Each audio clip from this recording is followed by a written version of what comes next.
இயேசுவில் அன்பார்ந்த சகோதர சகோதரிகளே, கடந்த 9 நாட்களாக நாம் இந்த சபேரியாருக்கு நவநாள் கொண்டாடி இன்று அவருடைய விழாவை நாம் கொண்டாட மகிழ்வோடு நமது பேராலயத்தில் குழுமியிருக்கின்ற இந்த வேளையில் உங்கள் அனைவருக்கும் புனித சபேரியாரின் திருவிழா வாழ்த்துக்களை தெரிவித்துக் கொள்வதிலே நாம் மகிழ்ச்சி கொள்கின்றேன். புனித சபேரியாருடைய பிள்ளைகள் என்பதில் நாம் பெருமை கொள்கிறோம். அவர் பலவிதமான படிப்பினைகளை தந்ததோடு மட்டுமல்ல, தன் வாழ்நாள் முழுவதுமே நற்செய்திக்காக அர்ப்பணித்து நற்செய்தியை அறிவிப்பதிலேயே தனது பணியை தன் வாழ்வை செலவிட்டார்.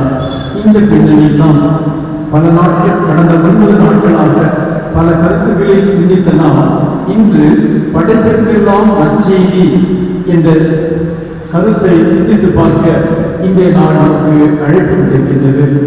படைப்பிற்கெல்லாம் நற்செய்தி என்று சொல்லுகின்ற போது எல்லா மக்களுக்கும் நற்செய்தி அறிவிக்கப்பட வேண்டும்.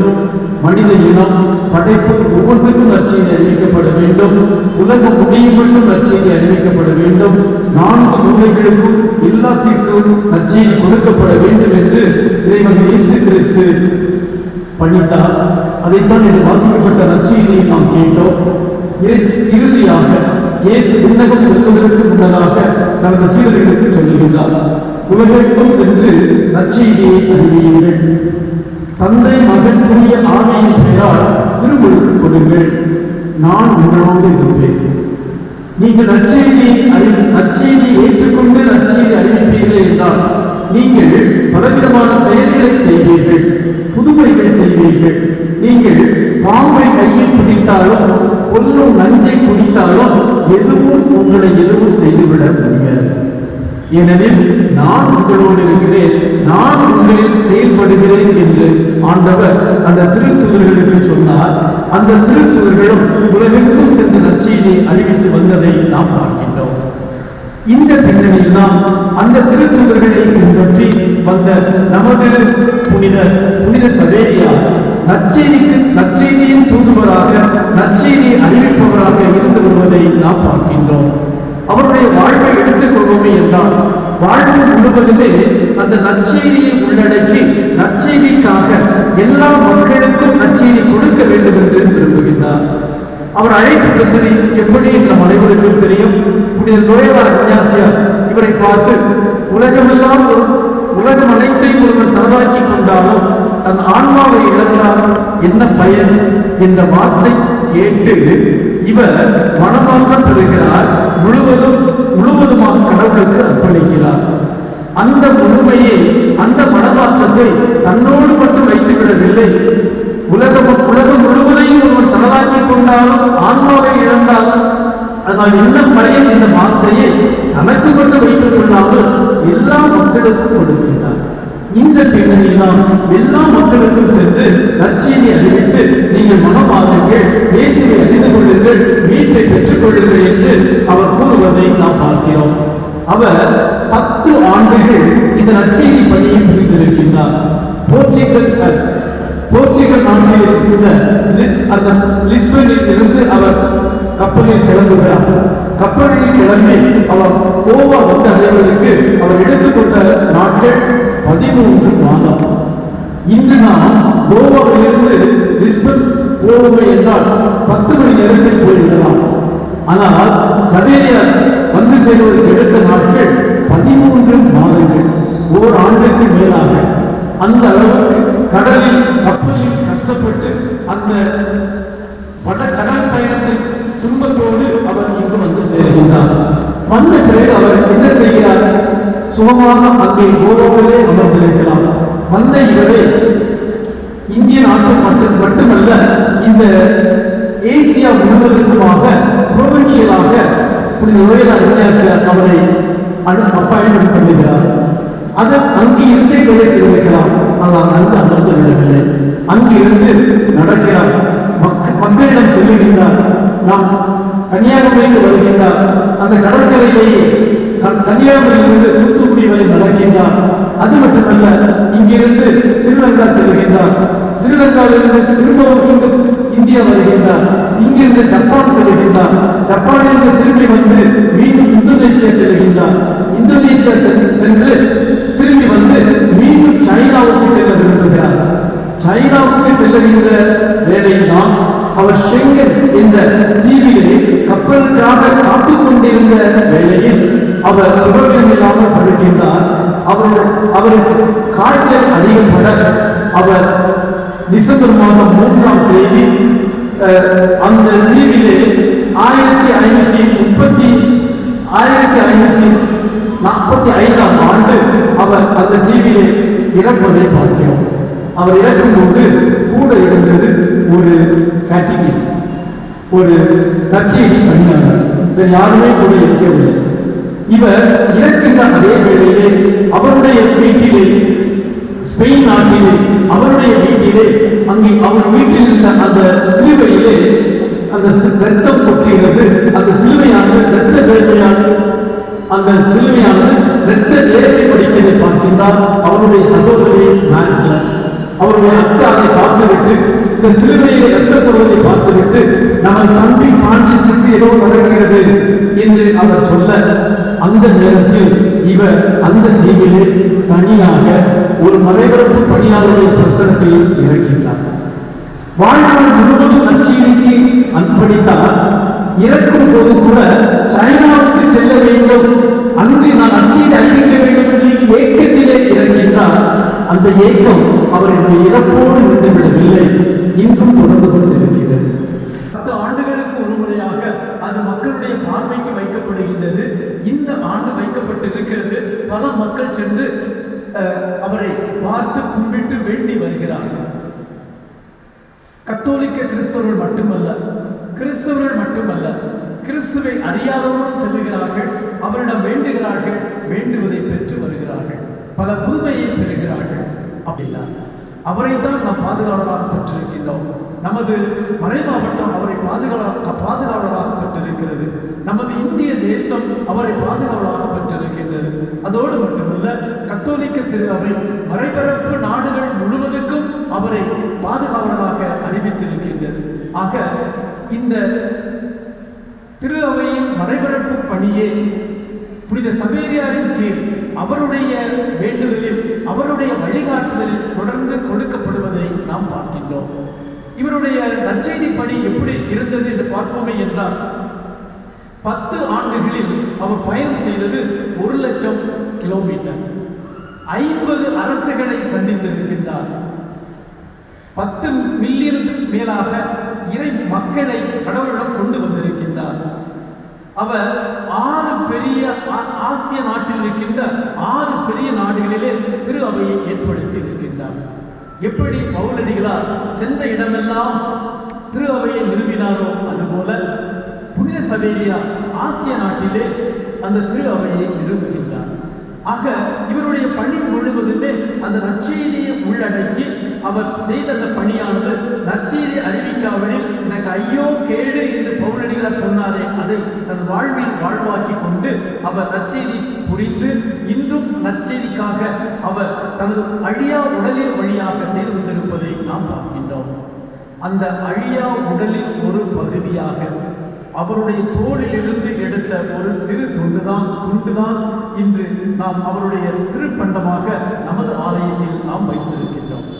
அது கடந்த அக்டோபர் 2024ஆம் ஆண்டு ரோமையிலே அகில உலக ஆயப்பேரவை மன்றம் 16வது மன்றம் நடந்தது. இந்த மன்றம் 2021ஆம் ஆண்டு ஆரம்பித்து 2024ஆம் ஆண்டிலே நிறைவு பெற்றது. 4 ஆண்டுகள் இந்த மன்றம் நடைபெற்றது. வழக்கமாக ஓராண்டிலே முடியக்கூடிய இது 4 ஆண்டுகளை கொண்டு கொண்டாடப்படும் போது நமது திருத்தந்தை பிரான்சிஸ் அவர்கள் இதனுடைய நோக்கமாக என்ன சொன்னார்கள் என்றால், அவர் சொல்லுவது ஒருங்கியக்க கூட்டியக்க திரு அவை, ஒன்றிப்பு, பணிவாழ்வு, பங்கேற்பு, இந்த 3ஐயும் உள்ளடக்கி நமது செயல்பாடுகள் இணைந்து இருக்க வேண்டும் என்று கூறினார்கள். அதாவது கூட்டியக்க திரு அவை என்று சொல்கின்ற போது இணைந்து பயணித்தல், எல்லோரும் சேர்ந்து பயணிக்க வேண்டும், எல்லோரும் இணைந்து நற்செய்தி பணியில் பங்கு பெற வேண்டும், ஒன்றித்து இருக்க வேண்டும், அந்த ஒன்றிப்பிலே பங்கேற்க வேண்டும், பங்கேற்கின்ற மக்களாக இறைப்பணி செலுத்த வேண்டும் என்று திருத்தந்தை அவர்கள் இதை மையப்படுத்தி கொடுத்ததை நாம் பார்க்கின்றோம். அப்படி என்றால் எப்படி ஒருங்கிணைந்து பயணிப்பது, எல்லோரும் ஒன்றிணைந்து இருப்பது எப்படி என்று பார்க்கிற போது அவரே கூறுகின்றார், இணைந்து பயணித்தல் என்பது பிறரை வரவேற்றல், பிறரை ஏற்றுக்கொள்ளுதல், பன்முகத்தன்மையை கொண்டாடுதல், வேறுபாடுகளை களைதல், நாம் எனது என்னும் நிலையை விட்டுவிட்டு நாம் என்ற நிலைக்கு செல்லுதல், மன்னித்தல், செவிமடுத்தல், கலந்து ஆலோசித்தல், இத்தகைய கருத்துக்களை நாம் உள் வாங்கும் போதுதான் நாம் இந்த இணைந்து செல்லக்கூடிய அந்த திரு அவை மக்களாக, திரு பயணிகளாக நாம் இருக்க முடியும். இந்த பின்னணியை பார்க்கின்ற போது நமது சமேரியாவுடைய வாழ்வு ஒரு எடுத்துக்காட்டாக இருக்கின்றது. உதாரணமாக சொல்ல போகுமே என்றால், புனித சவேரியா ஜப்பான் நாட்டுக்கு சென்ற போது யஜிரோ என்ற ஒருவரை சந்திக்கின்றார். இவர் கிறிஸ்துவை பற்றி அறிவிக்கின்ற போது யஜிரோ இவர் கொள்ளுகின்ற கொள்கையின் மீது பிடிப்பில்லாமல் இவருக்கு பல துன்பங்கள் கொடுக்கின்றார், இவருக்கு பல திரட்டல் கொடுக்கின்றார், அவரை கொன்று விடுவோம் என்றுதான் சொல்லுகின்றார். ஆனால் அது எதையும் கண்டுகொள்ளாமல் இந்த நமது சவேரியார் இந்த யாஜிரோவோடு மீண்டும் மீண்டும் உறவாடுகிறார். எளிமையாக மன்னித்து கூப்பிட்டு அழைத்து பேசி இவர் மீண்டும் மீண்டும் உரையாடலில் அவர் மனமாறுகிறார். அவர் திருமுழுக்கு பெறுகிறார்.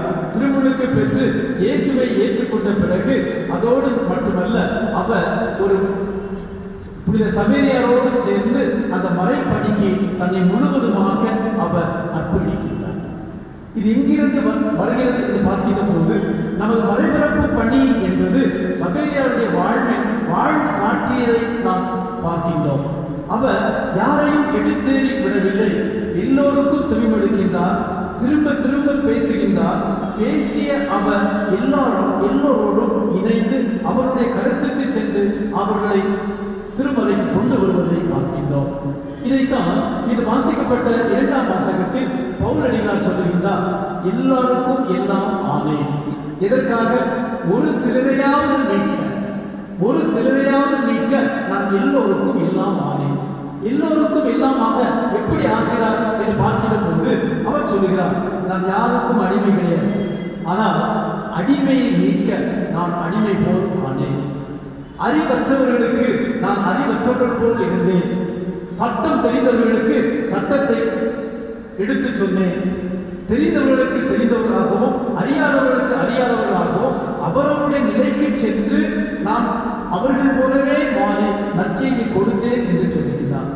அவர்கள் போலவே மாறி அவருடைய நிலைக்கு செல்லுகிறோம் என்று சொல்லுகின்ற போது அவர்கள் கொண்டிருக்கின்ற கொள்கையில் சமரசம் செய்யவில்லை. நோ காம்ப்ரமைஸ், சமரசம் செய்யவில்லை. தனது பணியில் தெளிவாக இருக்கின்றார், அர்ப்பணத்தில் தெளிவாக இருக்கின்றார். தனது ஈடுபாட்டான அர்ப்பணத்தில் நிலைத்து நின்று அவர்களுடைய வாழ்விலே இறங்கி சென்று அவர்களை இந்த அர்ப்பணத்திற்கு கொண்டு வந்து இயேசுவை அறிவிக்கின்றார். இதைத்தான் புனித சவேரியாரும் செய்ததை நாம் பார்க்கின்றோம். சவேரியாருடைய பணி எப்படி இருந்தது என்று பார்ப்போமே என்றால், இவர் 50 அரசுகளை பார்த்தார், பல நாடுகளுக்கு சென்றார் என்றால் இவர் எப்படி எல்லா மொழிகளையும் இந்த 10 ஆண்டுகள் கற்றிருக்க முடியும்? அவருடைய தாய்மொழி ஸ்பானிஷ், அவர் படித்த மொழி பிரெஞ்சு, அறிந்த மொழி லத்தீன், அடுத்து அவர் ரோமைக்கு செல்கின்றார், தெரிந்து கொண்ட மொழி இத்தாலி. இத்தகைய மொழிகளை மட்டும் வைத்துக் கொண்டு இந்தியாவுக்கு வருகின்றவர் பல இடங்களுக்கு செல்லுகின்றார். கோவாவுக்கு செல்லும் போது அந்த கொங்கிணி தான் பேசியிருக்க வேண்டும். அந்த நேரத்தில் போர்ச்சுகீஸ் இருந்தார்கள், போர்ச்சுகீசி மொழியை கற்றிருக்க வேண்டும். நமது கடற்கரைக்கு வரும்போது தமிழ்நாட்டின் தென்னகத்திற்கு வரும்போது தமிழெல்லாம் பேசியிருக்க வேண்டும். ஜப்பான் செல்லும் போது ஜாப்பனீஸ் மொழிதான் பேசியிருக்க வேண்டும். ஸ்ரீலங்கா, இந்தோனேசியா என்று சொல்லுகின்ற போது ஒவ்வொரு மொழியும் அவரால் எப்படி பேசியிருக்க முடியும் என்று சொல்லுகின்ற போது இங்குதான் பார்க்கிறோம். சில அடிப்படை செயல்களை அந்த மொழியில் கற்றுக்கொண்டு இந்த செயல்களுக்கு பிறரை உருவாக்கி அவர்களை உட்படுத்துகின்றார். சபையாருடைய அந்த நற்செய்தி பணியுடைய செயல்பாடுகளை பார்ப்போமே என்றால், அவர் நம்ம கடற்கரையிலே கையிலே மணியை வைத்துக் கொண்டு மணியை ஆட்டிக்கொண்டே செல்வாராம். எல்லா பிள்ளைகள் ஓடி ஓடி வருவார்கள். வந்த பிறகு அவர்களுக்கு அவர் சொல்லிக் கொடுப்பது 4 ஜபம்தான். விண்ணகத்தில் இருக்கிற எங்கள் தந்தையே, அருள் நிறைந்த மரியே வாழ்க, தந்தைக்கும் மகனுக்கும் தூய ஆவியாருக்கும் மாற்றம் உண்டாக, அடுத்து நம்பிக்கை அறிக்கை. இந்த 4 மட்டும் சொல்லிக் கொடுத்து விட்டு இதில் விளக்கத்தை சொல்லிவிட்டு விளக்குவதற்கு அவர் அந்த நற்செய்தி பணியாளரை கேட்டிகிஸ்டிடம் விட்டு விடுகிறார், அவர்களை பயன்படுத்துகின்றார். அப்படி என்றால் நற்செய்தி பணி என்பது யாரோ ஒருவருக்கென்று கொடுக்கப்பட்டதல்ல.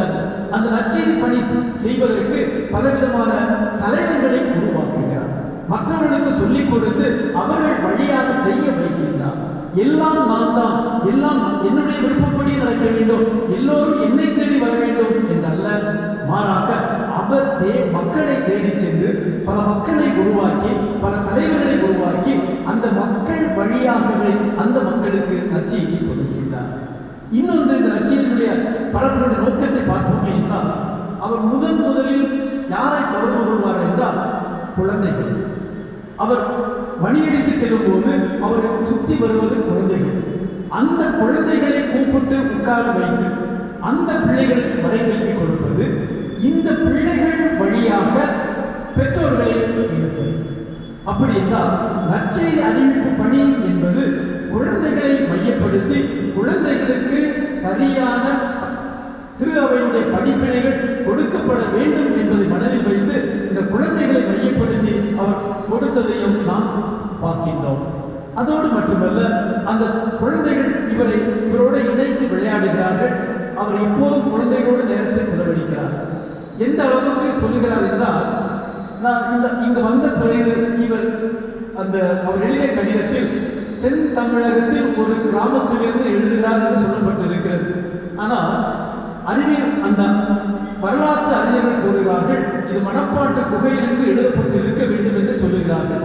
அதில் அவர் என்ன எழுதுகிறார் என்றால், நான் இங்கு வந்ததிலிருந்தே எனக்கு ஓய்வெடுக்கவே நேரம் இல்லை, கிராமங்கள் தோறும் செல்லுகிறேன், எல்லோருக்கும் திருமுழுக்கு கொடுத்து கொடுத்து எனது வலது கையானது வலிக்கின்றது.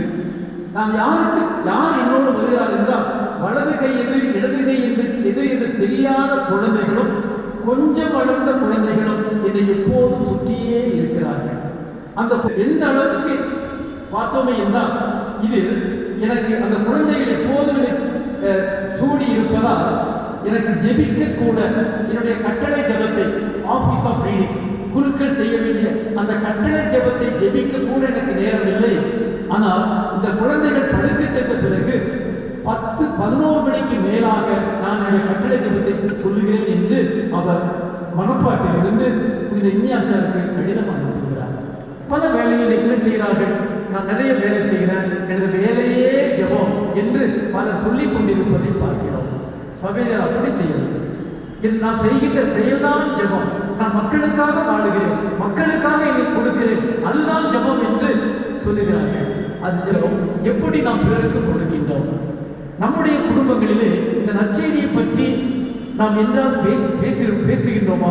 திருப்பலிக்கு வருவதோடு திருவிழா கொண்டாடுவதோடு முடிந்து விடுகிறதா? அல்லது குடும்பங்களில் ஜெபம் சொல்லுவதோ, குடும்பங்களில் நற்செய்தியை பற்றி பேசுவதோ, குடும்பங்களில் இன்று கொடுக்கப்பட்ட பிரசங்கத்தை பற்றி ஏதாவது பேசுவதோ ஏதாவது நம்ம குடும்பங்களில் செய்கின்றோமா? நமது பிள்ளைகளுக்கு நாம் எத்தகைய படிப்பினையை நாம் கொடுக்கின்றோம்? நமது பங்கு அளவிலே குழந்தைகளுக்கு மறைக்கல்வி என்று நாம் கொடுக்கின்றோம். அந்த மறைக்கல்விக்கு எந்த அளவுக்கு ஆர்வமாக நமது குழந்தைகளை அனுப்பி வைக்கின்றோம்? அந்த குழந்தைகள் இந்த மறைக்கல்வியிலே எதை கற்றுக்கொண்டார்கள் என்று அறிந்து கொள்வதில் ஆர்வமாக இருக்கின்றோமா? இப்படி அறிந்து கொண்டு முழுமையாக நம்மை அர்ப்பணிக்கும் போதுதான் நமது நம்பிக்கையில் ஆழ்ந்து செல்ல முடியும், அந்த நம்பிக்கையில் நிலைத்து நிற்க முடியும். நாம் நமது நம்பிக்கையில் நிலைத்து நிற்கின்ற போது பிறருடைய நம்பிக்கைக்கும் நாம் உறுதுணையாக இருக்க முடியும்.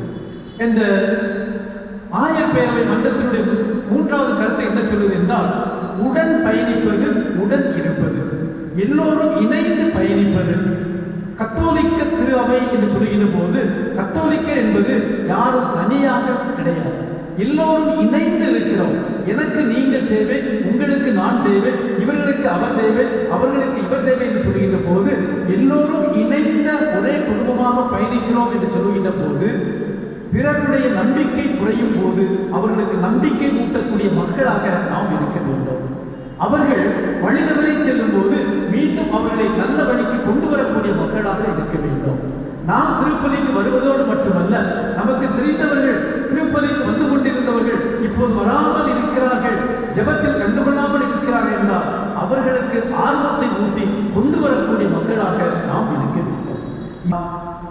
கொடுக்கின்ற நாம் விசுவசிக்கின்ற அந்த நம்பிக்கையில் நிலைத்திருப்போம், உறுதிப்படுவோம், அதில் ஆழ்ந்து செல்வோம், அதில் வழி தவறாது பிறந்து விடாது நிலைத்து நின்று பிறரையும் பிறக்கூடிய நிலையில் இருக்கின்ற மக்களையும் உறுதிப்படுத்தி எல்லா மக்களையும் கொண்டு வருவோம்.